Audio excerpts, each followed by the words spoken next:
Hi, my name is Kyle Harder, and I'm a freelance 2D motion designer and the host of the Everyday Motion podcast. This podcast hopes to bridge the gap between the emerging motion designer on their way to becoming an everyday motion designer. Now, when I started out on this quest to start a podcast, I knew I was going to need some kind of social content to engage with my audience on various platforms, both LinkedIn and Instagram.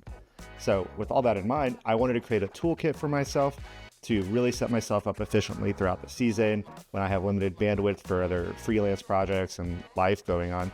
So I'm going to take the opportunity to show you through my toolkit making process for the Everyday Motion podcast promos, which we had that trendy quoting of guest blurbs throughout the episode, where you have one word kind of show at a time, but also highlight specific text. And I'm going to show you through my process of starting with Descript, setting up our project file in After Effects, and then after that, I'm going to show you a marker trigger expression. I got it from my friend Kyle Hamrick and his friend Evan Abrams on their Motion Design Hotline YouTube series, and it's extremely helpful, extremely powerful. And after all these years, I was finally able to demystify it and how it works. And after that, I'm going to show you the script I made specifically for this workflow, a script I made for myself called Text to Markers that will take your pasted text from your clipboard on your computer, and it will convert it into markers based on word, characters excluding spaces, or by line. And then after that, I'll quickly run through how I set up my vertical compositions in After Effects. And it's actually super streamlined, so you only have to do the work once, and then the vertical essentially makes itself. Thank you so much for watching. Let's dive in.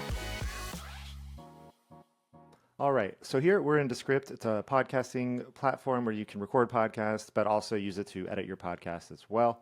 So in here, I had my editor edit the podcast for me from the original recording before I sent it off to mix.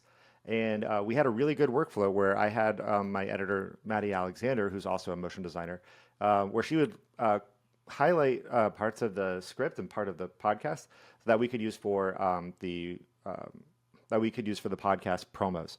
And so this was super helpful. As you can see, Descript will just show you the highlighted sections based on where you that you highlighted and stuff that you want to remember for later. And so this was a great workflow between us, because then I could just take this selected piece of text and then fast forward to, we have our mix. I was able to locate that section here in the script. And then when I found that section with the best audio quality, I made that selection, and then I took that selection and I made it into its own composition, I believe is what they're called in Descript. So that way I can just export my audio file, specific audio file, just for After Effects for when I'm timing all the audio and everything. All right, now let's go to After Effects.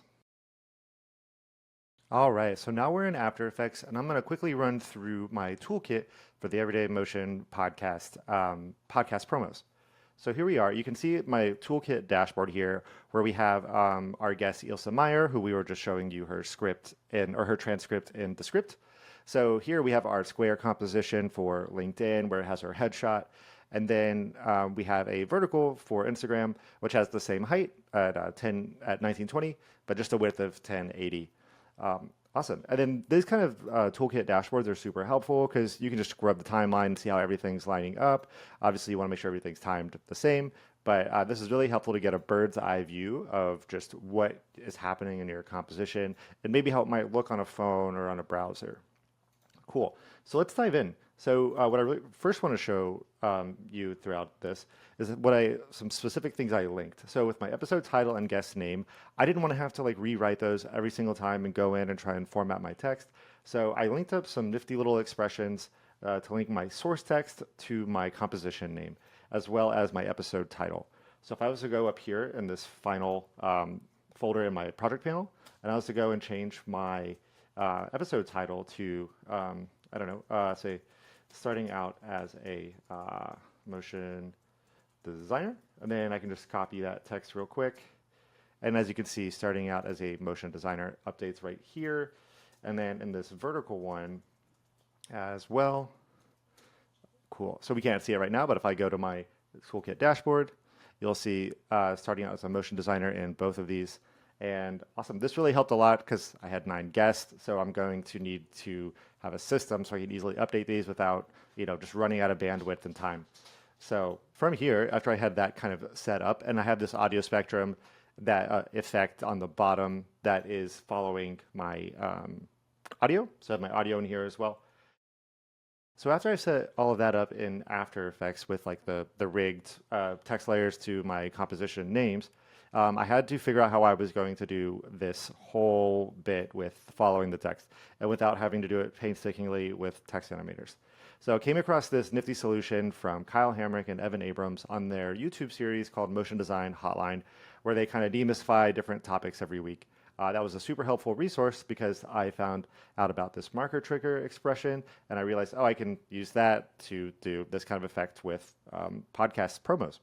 So diving into that marker trigger expression, I'm going to show you real quick of how it kind of works. I'm going to do very surface level, but essentially if I zoom in here, it will take the marker based on wherever it is, and it'll essentially say, hey, does this text index for this expression selector, that's where the code is, it'll say, does this text index of this text string, does it equal this marker's time at a specific time? And there's some other math in there that I'm not going to demystify too much right now, but this was a nifty solution that I felt was really nice. And I could easily just move things around and it really kind of dial in where I need to be because, trying to do audio in After Effects is not easy. So it was definitely a little bit tedious, but this was the fastest workflow that I found. And as you can see, my markers here have all these comments. And no, I did not do all these by hand because that would just be awful. I used a script actually that I made for myself to go hand in hand with this marker trigger expression. All right, for demonstration purposes, I'm going to quickly run through how I used the script that I created called text to markers to convert pasted text into markers on your layer or on your composition. In this case, we're going to just focus on the layer because that's what we need it for. So let me show you how this works. So currently I have no text on this layer at all. And this is the layer that does all the magic. And it's kind of like a source of truth for each kind of combination of source and highlight. So with this layer, I'm going to double click, I'm going to paste some text. And this matches Ilse's first quote and the final deliverable. So cool. So I have this source text that's referencing that. It's like that reference text of like, hey, here's all the text that's coming up, similar to like a karaoke machine and maybe some old school early education learning. But now we don't have the highlight. We don't have the magic that we really want here. So I have some other text copied to my clipboard now that I'm going to use for my text to marker script. So with this layer highlighted, I'm going to launch my script UI from my K-bar, and I'm just going to paste it in here, replace this default text. And we are going to base it on words. As you can see here, we have the other options I've mentioned before. And I'm going to hit create. Cool. So as you can see, all these markers were created between the endpoints of this layer. And this is great. So we're not going to see anything just yet. And I think this is a weird quirk with After Effects and maybe the expression itself. I'm really not sure. But I guess if it needs the markers to reference and then you put new markers, you have to kind of like reset the expression in a way by just clicking in and clicking out. I'm not sure why, but that's what I found to work. So with that in mind, I can just kind of scroll here. And as you can see, it's not going to match the audio. That's why I'm not going to play the audio. Plus audio in After Effects is just awful when trying to RAM preview.